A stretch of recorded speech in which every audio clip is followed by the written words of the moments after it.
na semana passada nós terminamos a lição em que Lacan dá espaço para Pierre Boulanger apresentar um texto. Nós falamos um pouco desse texto na aula anterior e na semana passada nós falamos dos comentários de Lacan em relação ao texto de Pierre. E hoje a gente entra na lição de 9 de maio de 1962, no Seminário sobre Identificação. Para quem não o tem, vocês podem pedir xerox na biblioteca, né, para acompanhar a leitura e eventualmente também estudar a lição em casa, se vocês tiverem um tempinho, assim, seria bom. Ele introduz a lição novamente fazendo um rápido comentário sobre o que havia dito Pierre Boulanger já na lição passada. E eu vou dar uma pulada nessa parte e vou imediatamente entrar mais diretamente no que ele está formulando nessa lição, na qual ele insiste, de uma certa forma, a gente pode dizer, né, que aquilo com o que o psicanalista deveria estar às voltas é com o desejo. Nós lembremos-nos que nós estamos numa época que a gente meio que chama de o primeiro Lacan, né? Que é o Lacan da função e campo da fala e da linguagem, e que toda a questão do gozo só vai ser introduzida mais claramente a partir do seminário O Avesso da Psicanálise, ou seja, 8 seminários depois desse aqui que a gente está lendo, que a gente está estudando. A razão pela qual me parece importante a gente retomar este seminário em particular, que é um seminário que nem é assim tão lido, até porque ele nem está publicado, né? Ele ainda não foi publicado, então é um seminário com um acesso mais restrito, se a gente poderia dizer, mas ele está traduzido em português, porque todos os seminários foram traduzidos em português, então vocês podem buscar essas traduções, que tem aqui na biblioteca, como eu já disse. E é interessante, quer dizer, a razão pela qual, então, me parece importantíssimo a gente retomar esse seminário é que, primeiro, é um seminário em que Lacan realmente introduz a topologia, né? Que é onde a gente vai começar a retomar agora, que a gente já viu um pouco no final do ano passado, e a gente vai retomar isso agora. Esse é o primeiro ponto, que é a topologia como essa contribuição que Lacan vai buscar na matemática para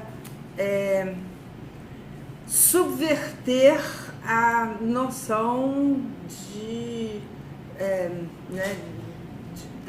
da percepção como ligada a um imaginário, articulando, portanto, o próprio inconsciente a algo que fura a noção de imagem que se tem, né? Ele vai nessa lição,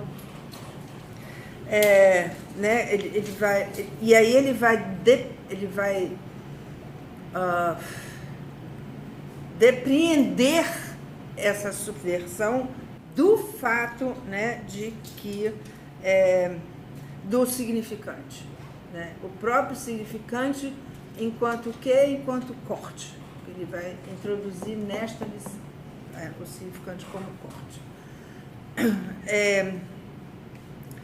Bom, isso é um primeiro ponto. O segundo ponto é porque nós estamos num momento, né, político mundial, não é só no Brasil, mas é no mundo, muito às voltas com a questão das identificações. E nas questões do campo lacaniano, em particular, tentando fazer uma distinção entre o que é identificação e o que é identidades, né? Evidentemente, a gente, né? Então, para a gente entender bem o que seria o campo das identificações, nada melhor do que retomar este seminário, né, em que Lacan assenta as bases para a gente pensar com ele o que é a identificação, né, depois, evidentemente, de termos lido todo o desenvolvimento de Freud sobre o tema, que está no texto dele, Psicologia das Massas e Análise do Eu, que é um texto de 1921. Muito bem.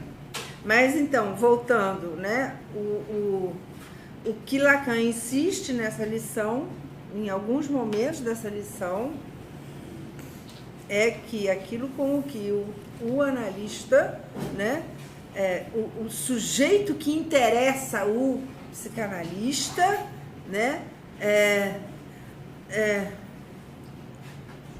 tem o seu sentido, toma o seu sentido a partir do momento em que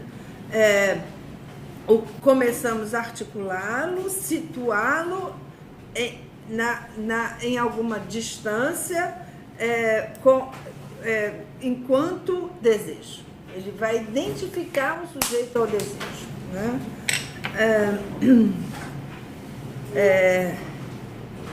E aí ele vai retomar uma discussão que ele já vinha fazendo, né, muitas lições, né, as últimas lições que nós estudamos desse seminário.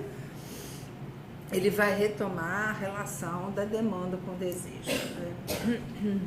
E vai dizer o quê? Né? Que é a articulação significante da demanda que determina, condiciona o desejo, né?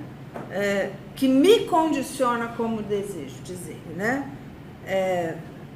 Então, se eu sou um sujeito desejo, é porque estou assim condicionada em função das articulações significantes das demandas, tá? Então, e aí ele retoma uma expressão do Kant, do Immanuel Kant, que é quando Kant articula a questão do conceito, e aí ele cita mesmo o termo em alemão, que é o Begriff, né, na estética transcendental da crítica da razão pura, que é, então, um dos textos príncipes de Kant. Muito rapidamente, né, para a gente se situar, o que é a crítica o que é a estética transcendental na crítica da razão pura? É uma ideia, né, de Kant de que se há, por um lado, o logos, que é puro pensar, né, é pensar puro e necessariamente, portanto, humano, né, do homem, né, isto não é sem, quer dizer, isso é por um lado, e por outro lado, né, para pensar sobre alguma coisa, pensar alguma coisa, o homem também se serve das sensações que ele depreende desta coisa que ele está pensando, né, e ele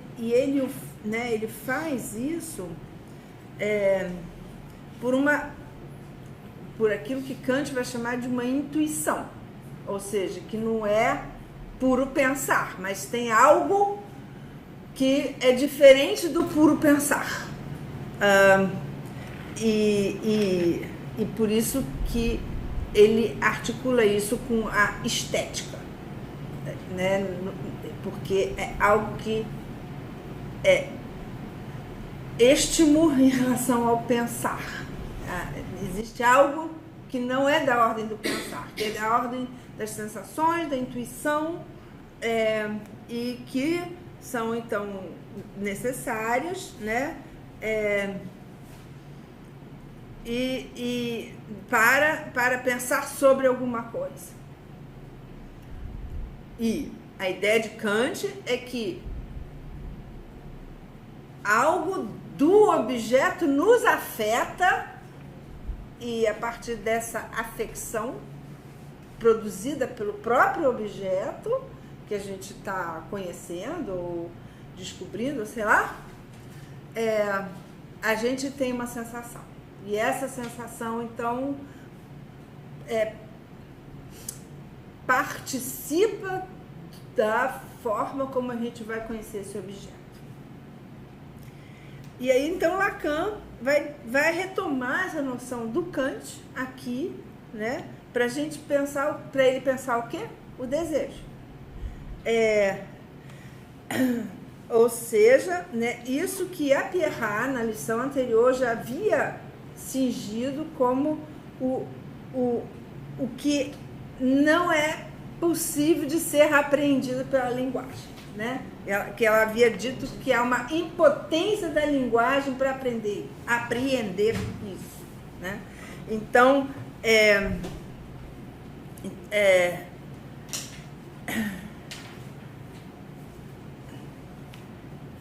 e aí ele fala que não é tanto que haja uma impotência da linguagem para apreender isso, mas que o desejo ele é estruturado por essa potência de fazer então valer, né, esse objeto para além do que eventualmente o pensar puro seria pelo logos capaz de cingir de um objeto. E então tem essa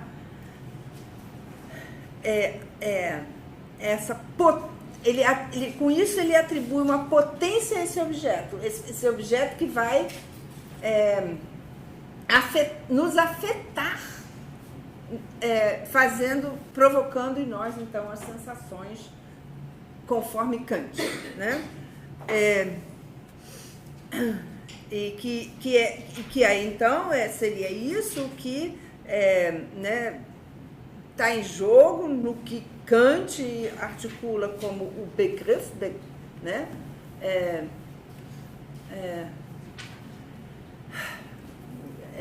O verbo begreifen, greifen é pegar na mão, segurar, não é segurar, é pegar com a mão, apreender, é mais fraco do que begreifen, você apreende a coisa, né? Eu acho que a melhor palavra para traduzir seria saca, né? Você saca a coisa, né?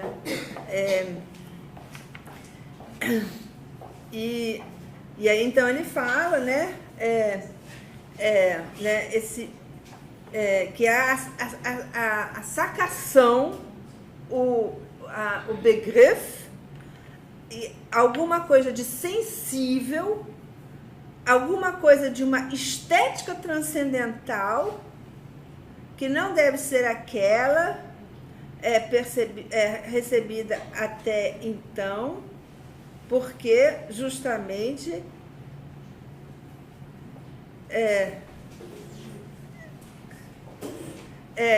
que até então, né, foi compreendida ou percebida que o desejo se dela escapava. Então tem algo aí, né, que da apreensão desse conceito de desejo, dessa sacação desse desejo, que ele está insistindo como sendo da ordem de uma estética transcendental no sentido kantiano do termo. E aí ele fala, né? Mas é o que lhes explica minha tentativa, que eu espero deve ser bem sucedida, de levar vocês nos caminhos que também são os da estética, na medida em que eles tentam cingir, eu não sei como é que está em português, agarrar alguma coisa que até então não fora vista em todo o seu relevo, né? Em toda a sua fecundidade no nível das intuições, não tanto espaciais, mas topológicas, né? Pois é necessário à nossa intuição que o espaço não dê conta de tudo, o que é de uma certa forma, pois aqueles que se ocupam com mais dessa qualificação de espaços matemáticos tentam de todas as maneiras tentam e conseguem de todas as maneiras a ultrapassar a intuição, não é isso? É ultrapassar, né? Extrapolar, né? Extrapolar. Enfim. Então, mais um pouquinho à frente, há certamente uma estética que se chama transcendental e que nos interessa. Porque é ela que domina a lógica. Então, ele vai entrar no fator da lógica, dizendo que a lógica de que se trata não é uma coisa vazia. Eu acho que uma coisa vazia aí é que ainda se remete um pouco à noção que ele desenvolvera em função e campo da fala da linguagem, em que ele se referira à fala plena e à fala vazia, né? E que aqui ainda, nessa época do ensino dele, ele insiste na importância de uma fala plena, né? O que depois, mais tarde, vai ser bem... ele vai ver de um outro ângulo bem diferente. Mas aqui, agora, nós estamos em 1962, né? E aí ele retoma a frase dos irmãos Karamazov, de Dostoiévski, em que se lê, né, se Deus não existe, então tudo é permitido, e mostra que há uma diferença dessa formulação, se Deus não existe, então tudo é permitido, para a formulação, já que Deus não existe, tudo é permitido. Há uma diferença entre o se Deus e o já que Deus, né? E aí ele vai dizer que essa diferença é que a primeira, se Deus não existe, corresponde a uma lógica hipotética, é uma hipótese, né? Se Deus não existe, então tudo é permitido. Enquanto que a segunda, já que Deus não existe, tudo é permitido, se articula uma lógica assertórica, que se assevera, né? Que é severa, que afirma, né? Então, e aí ele pergunta, por que essa distinção dos lógicos nos interessa a nós? E aí ele vai dizer que é por quê, né? Quando você diz, se Deus não existe,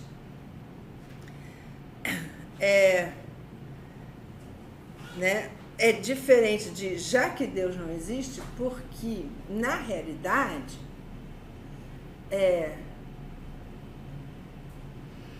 tudo é permitido, porque na realidade é evidente que nem tudo é permitido. Né? A gente não pode tudo, a gente vive na sociedade toda hora de se encontra com é proibido isso, não pode aquilo, né? Então, na fórmula hipotética, essa evidência de que efetivamente nem tudo é permitido, essa evidência, né, na fórmula hipotética fica complicada, porque na realidade é evidente que nem tudo é permitido. Então, necessariamente, Deus existe, né?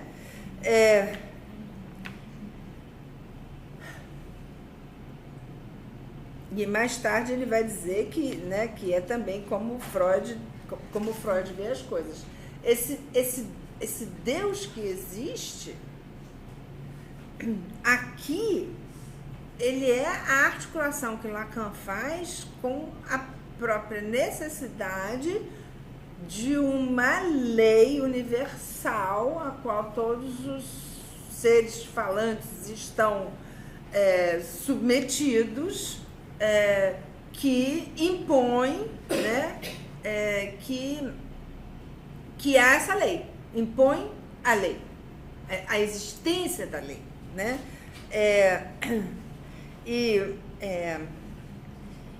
E aí ele fala isso, né? Vamos ler o parágrafo? Então, ele pergunta, por que nos interessa essa distinção lógica entre a lógica hipotética e a lógica assertiva, né? Assertórica. Assertiva mais, né? Eu não sei se em lógica talvez a palavra seja assertórica, não sei. Ela nos interessa muito, porque é para apresentar as coisas da primeira forma, que se é por apresentar, deixa eu ver, que é para apresentar as coisas na primeira forma, ou seja, se Deus não existe, então tudo é permitido. Então, para apresentar as coisas na primeira forma, é que no último termo necessariamente se mantém a existência de Deus. Por quê? Porque nem tudo é permitido, né? Porque como é claro que nem tudo é permitido, então a fórmula hipotética se impõe como necessária que Deus exista, né? E aí ele fala, e eis porque a filha do Senhor é muda. Eu não sei como foi traduzida essa frase. Eis porque a sua filha é muda, né? Essa frase, eis porque a sua filha é muda, é uma frase numa peça de Molière, em que tem um médico, né? Porque Molière gostava de ironizar os médicos nas peças dele, e então tem o protagonista que chama esse médico para ele diagnosticar a filha dele, que emudeceu, não está falando. E esse médico, diante da impossibilidade, né, de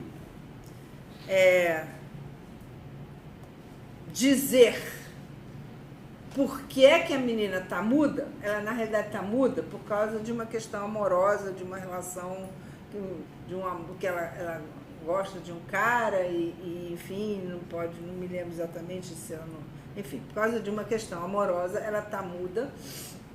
E o médico, então, quer dizer, são questões de um enamoramento de uma adolescente, de uma menina, né?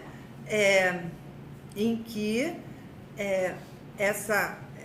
isso que a menina, que faz a menina não falar, também não pode ser dito pelo médico, por duas razões. Se o médico saca de alguma forma por que a menina está muda, ele não pode dizê-lo ao pai da menina, para começo de conversa, né? E se ele saca que se trata de uma questão de desejo, né? Ele não pode dizê-lo ao pai da menina. E se ele não saca isso, né? Ele também não tem respostas para esse pai que fica lá insistindo para ele dar um diagnóstico para a garota, porque ele não sabe por que ela está muda. Então ele responde, né, com um palavrório médico absolutamente incompreensível, né?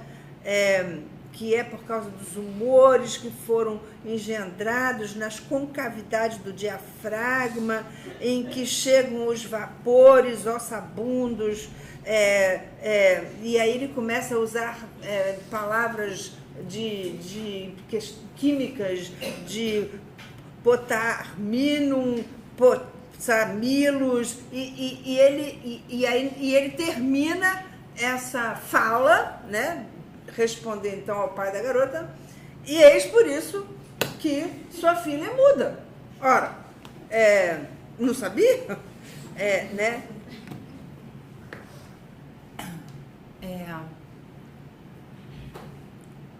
Nessa lição, porque Lacan vai retomar essa citação de mulher em vários momentos do ensino dele, não é só aqui não, mas aqui, quando ele retoma isso, ele está introduzindo, né, a questão do desejo, justamente, como alguma coisa da qual,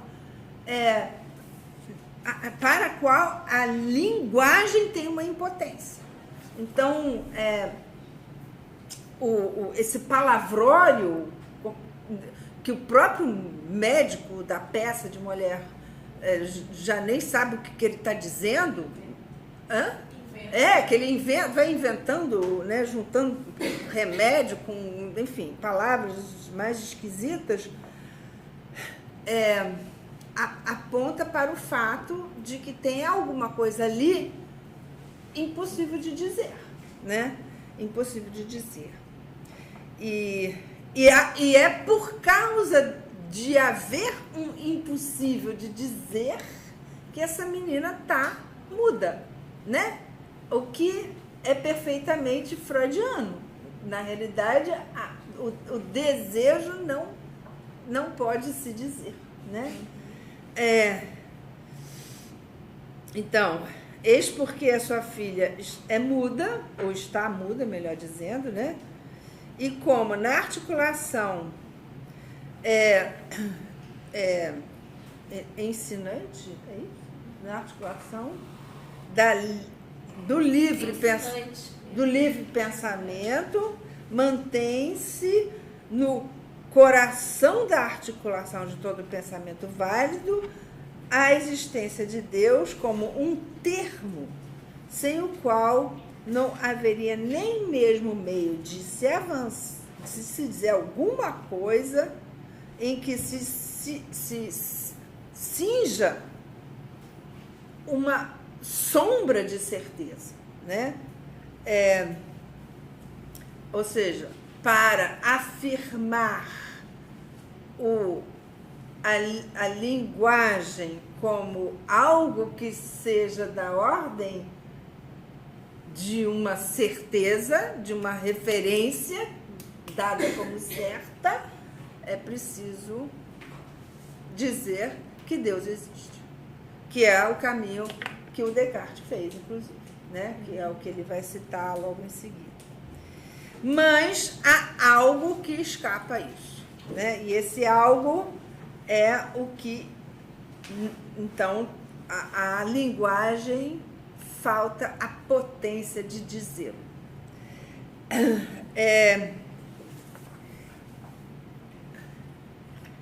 E aí ele vai falar, né? Há o permitido porque há o interdito, né?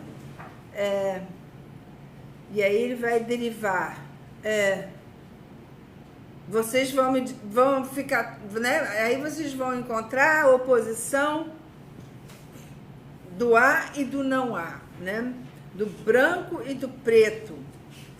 Então, há branco porque há preto, há porque há não há, né? Então, vocês vão me dizer que se trata disso, né? E aí ele vai dizer assim, sim, mas isso não basta. Porque, né, isso não basta, porque longe de isso dar conta do campo, o permitido e o proibido, aquilo de que se trata efetivamente de estruturar, de organizar, é como é verdadeiro que um e outro se determinam, e muito estreitamente, deixando em aberto um campo que não somente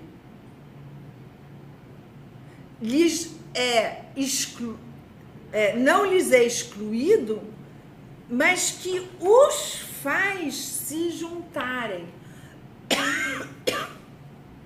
e num movimento de torção, se a gente puder dizer, dando sua forma, propriamente falando, aquilo que sustenta o todo, quer dizer, a forma do desejo. Voltamos, então, aí à reafirmação de que, né, aquilo com que Lacan está ocupado nesse momento, que é de cingir a especificidade do desejo, né? Para dizer tudo, né?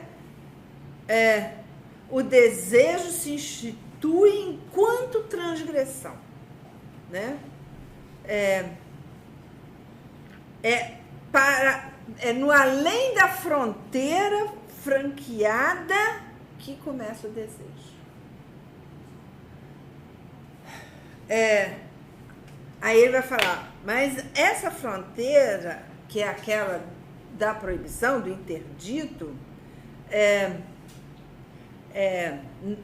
não é também aquilo que faz descer do céu, faz descer o do céu e da existência do significante. Quando eu lhes falo da lei, eu lhes falo como Freud, a saber que se houve um dia ela surgiu, sem dúvida, foi preciso que o significante emitisse de cara a sua marca, sua punção, sua forma, mas de todo modo, mas de alguma coisa que aquilo de que se trata é de um desejo original que o nó pôde, a partir desse desejo original, que o nó pôde se formar para que se fundassem em conjunto a lei como limite e o desejo em sua forma. Se não, né, não é que haja interdito interdito e permitido, preto ou branco, né? Não é simplesmente há ou não, porque há, né? Porque há e o seu contraste não há. Não, é justamente porque há um interdito, né? Que ao mesmo tempo o desejo se cria. O que Lacan, né, está tentando dizer com essa história, né? Que não há um ovo e uma galinha, né? É que, na realidade, se o sujeito é desejo, o surgimento do desejo é o momento também de instalação da lei, né? É isso que ele está tentando dizer.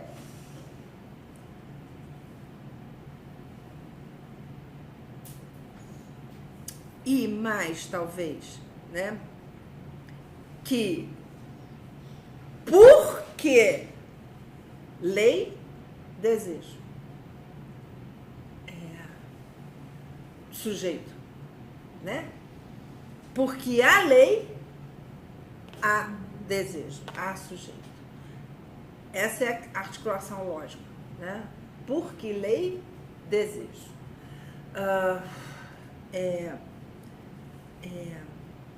Por que eu estou chamando a atenção para isso? Porque ele vai articular isso com o surgimento do próprio sujeito a partir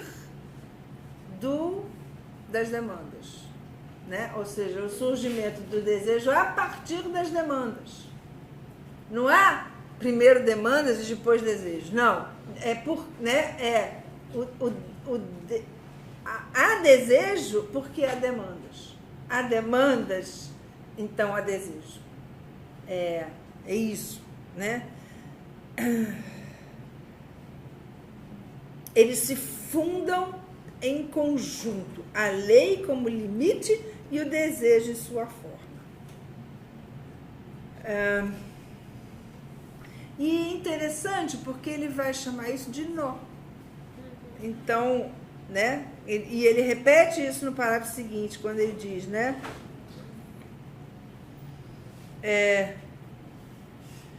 Um nó cada vez mais central, né, que me permite figurá-lo para vocês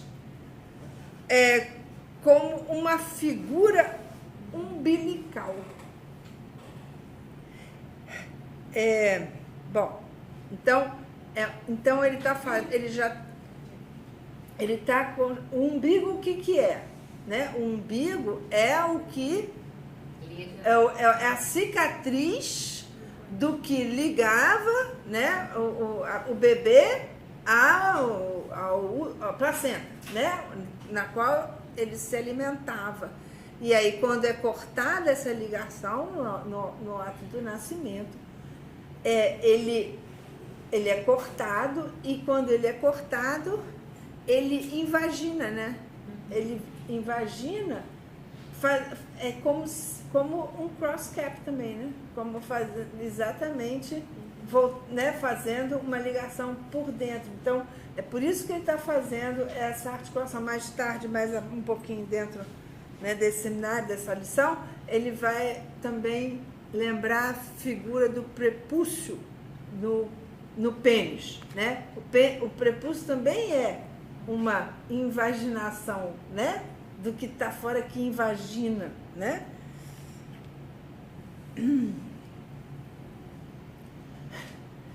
Estou pensando aqui, né, no trabalho da Eloene, que já levantou a hipótese de que a vagina pode ser um falo, né? Porque é um objeto de desejo de um transexual, por exemplo. Então, um pênis que invagina é ótimo, né?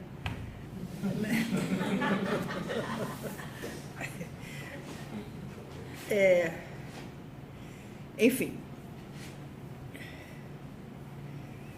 Então, Então, né, essa figura então umbilical, de um nó cada vez mais central, né? Tomamos o mesmo caminho e não esqueçamos o que é o menos situado para nós nos termos de referência, que seriam legalistas, formalistas, naturalistas, e que é a noção do pequeno a. Então, agora ele vai entrar com o pequeno a. Lembro que na sessão passada ele já mencionara esse pequeno a, né? A partir da fala da Pierre Olagnier. A noção do pequeno a quando ele não está designando o pequeno outro, mas quando a ele nós nos identificamos no desconhecimento egóico. Não sei se está assim em português. E aí ele vai fazer uma diferença entre entre o pequeno i do pequeno a, o i de a, sim, né? O pequeno i e o pequeno a. Então, é da imagem do pequeno a, né, que ele escreve assim. E aí também nós encontramos esse nó interno que faz com que o que toma ares de ser muito simples, ou seja, que o outro nos é dado sob forma imaginária, não é na medida em que esse outro é justamente dele que se trata quando nós falamos do objeto. No meu, esse outro é escrito com letra maiúscula, mas eu acho isso esquisito. Eu acho que deveria ser com letra minúscula. Porque... Mas, enfim... O outro nos é dado sob a forma imaginária, não é. Que esse outro, de novo, grande, é justamente dele que se trata quando falamos do objeto. De todo modo, eu também não vou botar minha mão no fogo de que não é com letra maiúscula. Por quê? Porque nós ainda não estamos no seminário 10, né? No seminário sobre angústia, no qual Lacan vai depreender da divisão do outro, a queda do objeto A, né? Então, o que exatamente ele está... Me parece que ele está tentando buscar isso aqui, né? Mas ele ainda não tem isso. Então, deixemos desse jeito. Eu não sei como é que, na hora que isso aqui for publicado, como é que isso vai ficar. Não sei, né? De todo modo, ele continua. Desse objeto... não se deve de forma alguma dizer que é simplesmente um objeto real. Bom, real aqui não é real de Lacan. É o real no sentido disso aqui ser um objeto real, certo? Mas que é precisamente o objeto do desejo enquanto tal. Então, esse outro, que eu entendo que não é o outro maiúsculo, mas é esse outro aqui, né? Porque nessa época Lacan cinge o pequeno a como objeto de desejo, né? Então, esse precisamente é o objeto do desejo enquanto tal, sem dúvida original, mas que nós não podemos dizer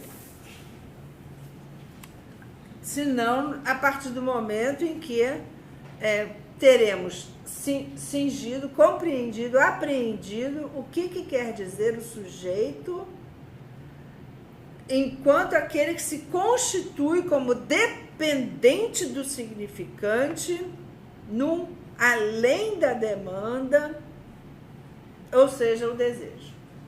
Volta ele a afirmar o sujeito é o desejo, aqui nesse parágrafo, né?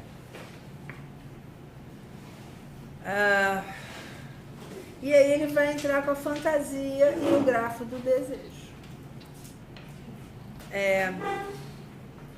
Não sei se todos vocês têm claro o grafo do desejo.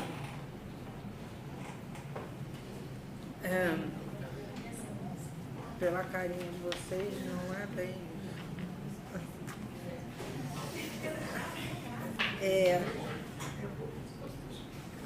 Então, talvez, né, a gente possa dar uma rápida recapitulada no grafo do desejo, para a gente tentar entender isso um pouquinho melhor. Aí eu não sei se ele vai me acompanhar ou não. Sim? Então, Lacan vai desenhar o grafo, né, em 2 estágios. O bebê, né, como que entra aqui, né,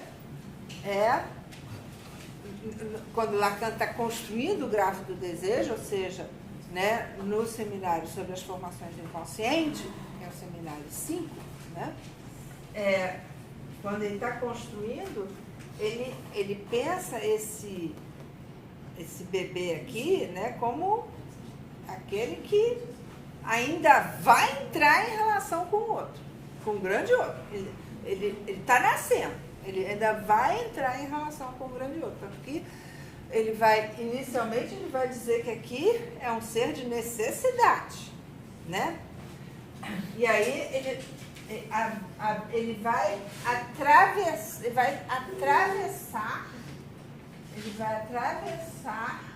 ele vai se encontrar, vai ter um encontrão com um outrão, né?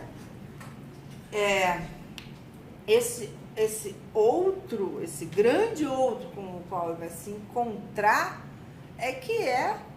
né, o que Freud já chamava no projeto em 1895 de Nebenmensch, ou seja, uma pessoa que está ali, né, um grande outro que, na realidade, para esse bebê que está entrando em contato com o mundo, é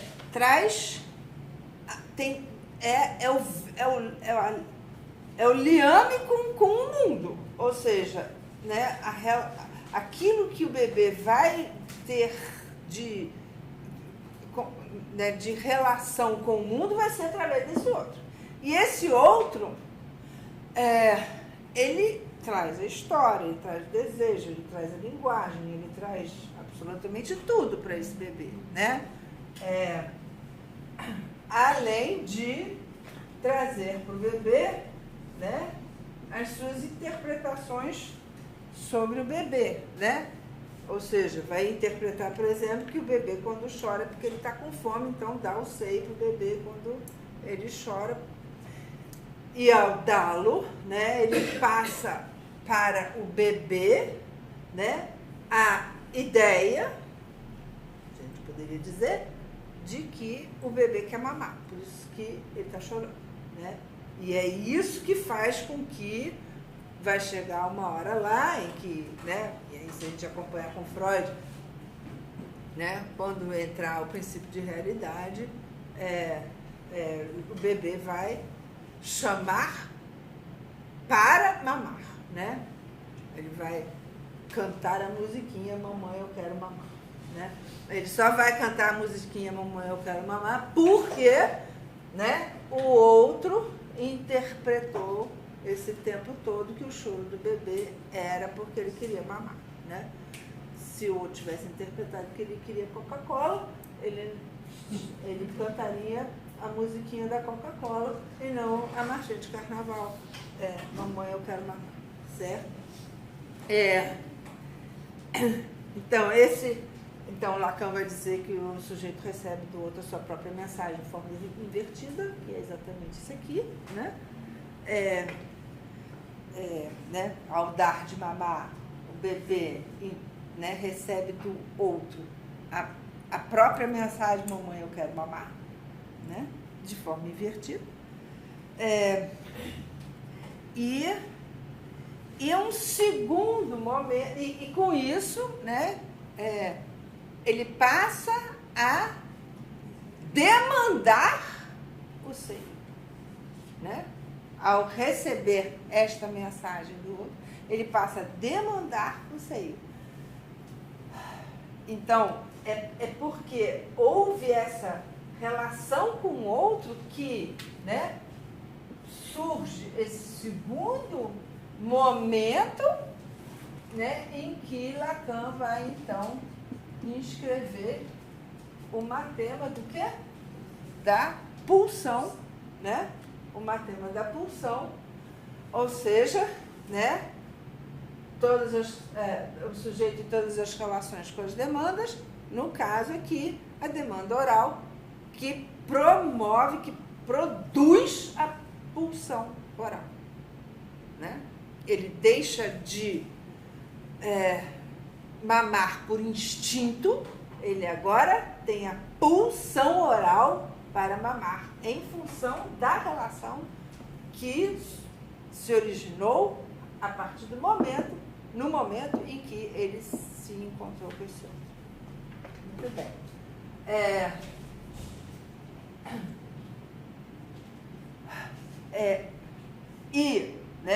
E por outro lado, né, em função de essa relação com o outro ter se desenvolvido, né, em que o sujeito, né, se relaciona agora com as muitas demandas, é que pode surgir o desejo, né? Pode surgir o desejo.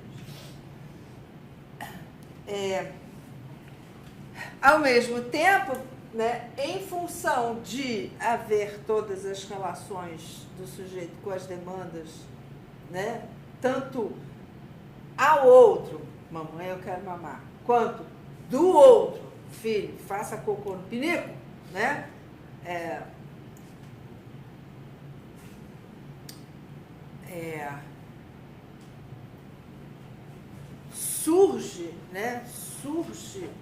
começa a surgir alguma coisa na relação com o outro que aponta para o fato de que no outro não há todas as respostas para o bebê, né? Não há todas as respostas e com isso, então, né, se institui para o bebê a castração do outro. Falta um significante no outro. Né? E justamente por faltar um significante no outro, né, o bebê vai encobrir essa falta do significante, da resposta do outro, porque não há resposta do outro para tudo, né? Ele vai encobrir isso com uma interpretação agora dele, bebê, do que o outro quer, né? E essa interpretação é que é a fantasia. Esse é o grafo do desejo, né? Esse é o grafo do desejo que Lacan constrói, né, paulatinamente no seminário de formações do inconsciente e que ele vai aqui retomar nessa passagem em que ele introduz, então, agora, né, a fantasia, o pequeno A que está aqui na fantasia, né?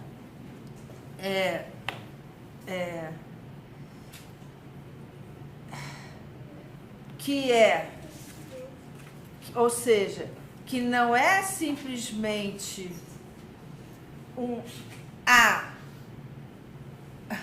não é simplesmente um A que tem o seu oposto, um não A, mas que justamente porque há um não A que surge o A. Então, não é essa contradição tão chapada como preto, branco, proibido, permitido, há, não há, né? Além do fato de, né, que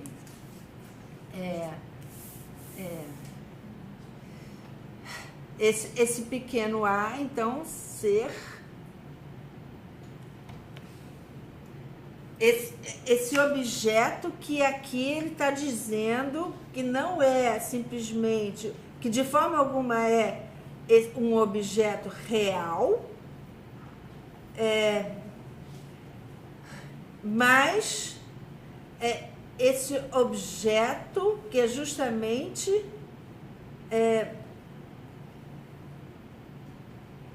o A da imagem do A que encontramos no nó interno, que faz com que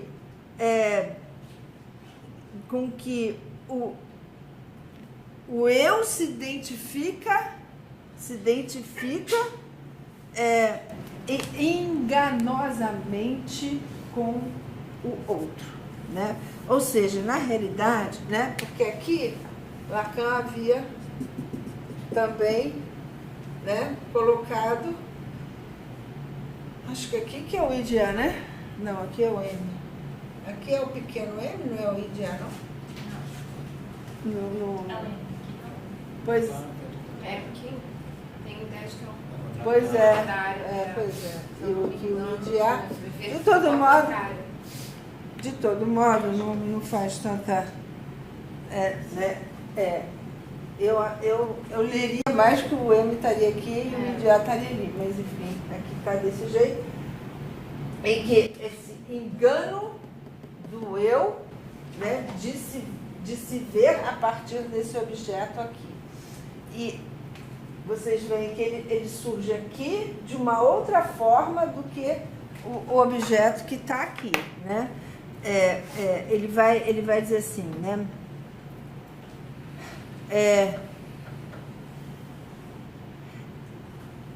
Na fantasia, o pequeno a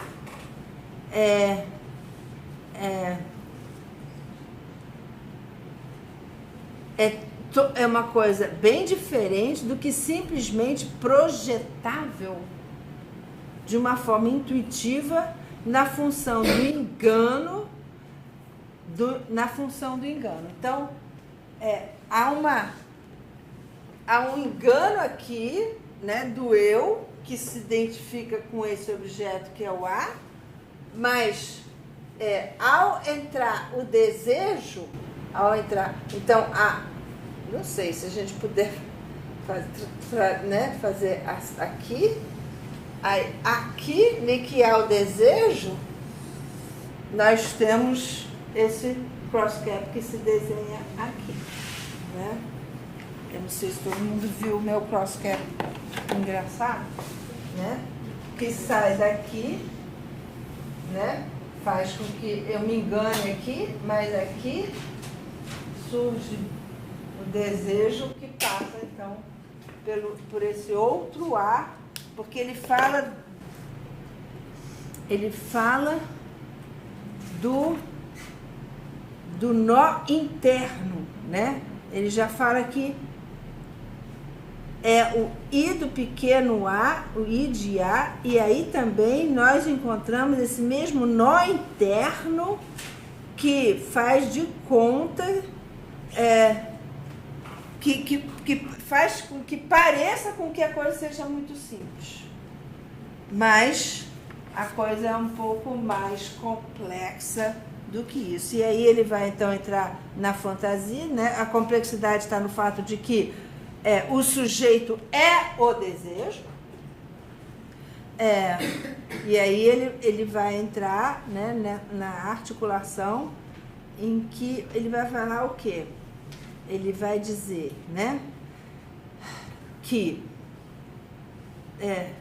a fantasia está ali onde o sujeito se percebe no que eu lhes apontei por estar em questão no segundo andar do grafo, sob a forma retomada no nível do outro, nesse campo do outro, nesse ponto aqui do grafo em questão, em que se coloca a questão o que isso quer, né?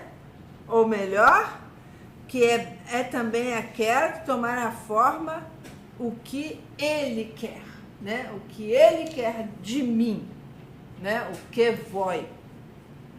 O que ele quer de mim é se alguém pôde tomar o lugar projetado pela estrutura do lugar do outro, a saber desse lugar que é o do mestre e o da garantia, né? Quem é essa garantia? Senão o tal do Deus que existe, né? Que ele já tinha dito anteriormente, trabalhado anteriormente. Então, é isso, né? Se há uma garantia de minha existência, nesse grafo que é, na realidade, bom, e aí ele já está na subversão do sujeito e a dialética do desejo, que é, na realidade, uma grande questão, isso aqui é um grande ponto de interrogação, né? O que o outro quer de mim, o que eu sou, afinal das contas, a partir dessa relação com o outro, que faz, né, que dá uma existência a esse outro, né, que atribui a esse outro uma existência, né, mais uma existência cuja consistência é furada porque esse outro é barrado, né?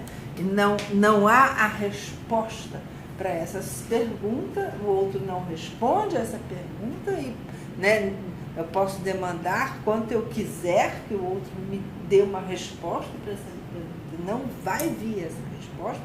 Por que não vai vir essa resposta?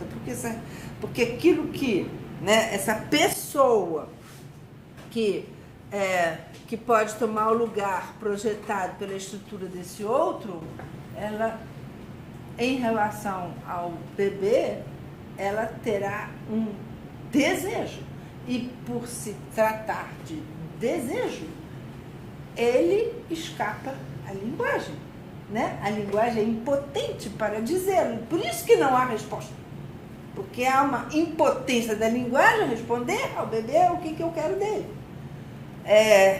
E em função dessa impotência, ou seja, o outro é barrado, não tem como dizê-lo, em função de não ter como dizê-lo, que eu vou responder com a minha fantasia, né? O outro quer minha perda, o outro quer, né? O outro me bate, o outro quer me devorar, o outro, enfim, as formas das fantasias, né?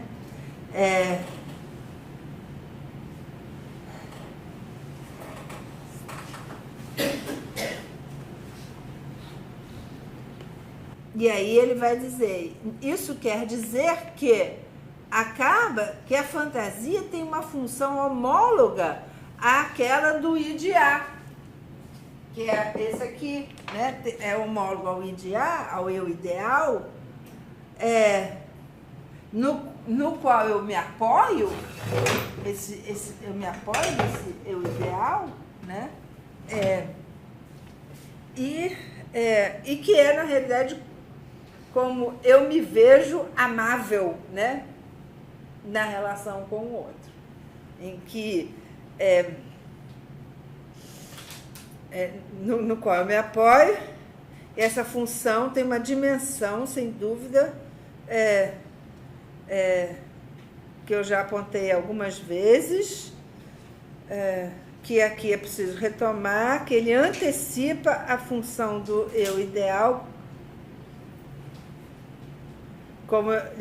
como está marcado no grafo, isso, né? Enfim. Ele fala assim, o sujeito imaginariamente antecipa aquele que ele designa como eu. Então, imaginariamente eu me vejo amado, amável, no olhar do outro, e eu então antecipo o eu nessa imagem que eu vejo no outro, assim como na fantasia eu me vejo como aquele que o outro quer X coisa de mim, né? É uma resposta que eu dou ao que o outro quer, mas que o outro não diz, que eu formulo, né? Não é simplesmente um achismo, é uma formulação que eu faço, né? E que na realidade vai sustentar o próprio desejo, né? Articulado à fantasia. Então, o sujeito imaginariamente antecipa aquele que ele designa como eu. É isso, sem dúvida, que o... Aí é o francês, né? É isso, sem dúvida, que o je do discurso sustenta em sua função de shifter. Né? E aí é toda a diferença que Lacan já fizera desde os seminários sobre o eu na teoria de Freud, né? É o segundo seminário dele, publicado, no qual, então, ele mostrara que, né, também, ele mostrara que há uma diferença entre o eu que se acredita eu e o eu que fala, né? Só que em francês, essa diferença é mais audível, na medida que esse eu que eu acredito que eu sou, né? Que é o eu egóico, se vocês quiserem, numa das traduções em português, é o moi em francês. E o eu falo não é o je. Então, ele está introduzindo aqui o je, né? Distinguindo, portanto, o je do moi, na sua função de shifter. O shifter é um conceito da linguística, né? Definido por Jacobson, que identifica que, né, antigamente, acho que até hoje tem isso, no computador, quando você está escrevendo no computador, aí o cursor, ele vai para o lugar seguinte. Então, esse lugar na fala, esse lugar, né, no texto, que é o shifter. Então, onde você vai introduzir o eu que fala, né? Então, por isso que ele fala nessa função de shifter, aquele que eu, a verdade, falo, dirá também Lacan mais tarde, né? Esse eu que é o sujeito da frase, que diz, né? Que é diferente de um eu ao qual eu atribuo uma consistência imaginária de que eu sou, sei lá, a rainha da cocada preta, sei lá. Esse eu ideal, literal, no discurso, é o próprio sujeito que fala, né?